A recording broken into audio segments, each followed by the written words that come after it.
Join us now for Education Matters, a weekly look at the real people and real stories in education across North Carolina. Welcome to another episode of Education Matters presented by the Public School Forum of North Carolina. I'm your host, Keith Poston. This week we're going to talk about House Bill 17 that was passed in a surprise special session of the General Assembly in December.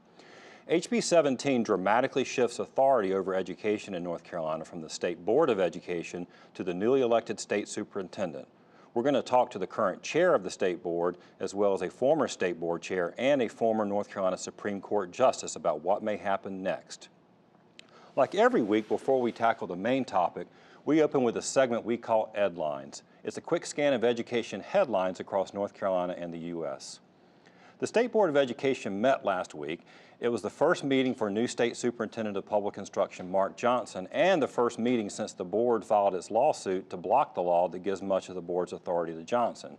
Now, if you were expecting fireworks or confrontations, you'd have been disappointed. I mean, this is the South, after all, where we're more likely to bless someone's heart than bless them out. The board did cover a lot of ground, including approving the distribution of new bonuses for teachers whose students demonstrated significant growth or passed AP exams last year.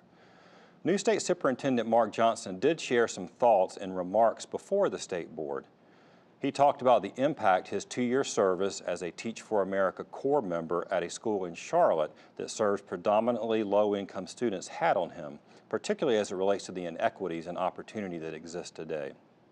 Johnson said he will be guided by 3 principles: urgency, ownership, and innovation. He plans to spend the next several months on a listening tour across the state before he presents a vision and action plan later this year. Kestrel Heights, a Durham charter school we covered in Edlines in December, has more issues than previously known. Last fall, the state learned that about 50 students had received diplomas from the school without meeting state graduation requirements. This week, that number jumped significantly. The school now says between 2008 and 2016, 160 of its 399 graduates, or about 40%, received diplomas without tangible evidence of meeting all requirements. The Charter School Advisory Board is discussing this matter this week, and the Durham County DA is still reviewing whether any criminal charges should be sought. Finally, President-elect Donald Trump's nominee to lead the U.S. Department of Education, billionaire philanthropist and school choice advocate Betsy DeVos, was set to appear this week before a U.S. Senate committee to begin her confirmation. But late Monday, the committee pushed it to next week.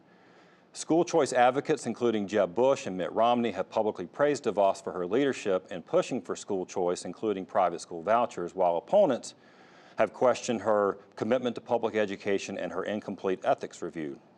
DeVos is still expected to be confirmed by the Republican-led Senate. Remember, you can visit the Public School Forum's website at ncforum.org, click Education Matters, and read more about each of the Edlines, as well as other topics we cover each week.